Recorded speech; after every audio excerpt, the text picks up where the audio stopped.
So, medyo madilim-dilim pa po, mga 6:30 na ng umaga. So, nagkakape po kami. So, meron po ako ikikwento sa inyo tungkol sa palaka. So, merong isang palaka na gusto niya umakyat ng bundok.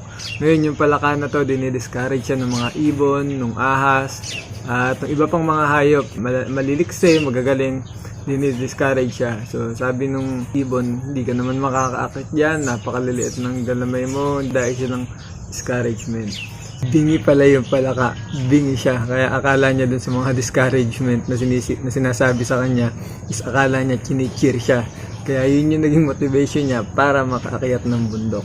Ang lesson po dun is kailangan minsan pala magbingi-bingihan tayo. The more na negative sinasabi sa atin, mas galingan natin.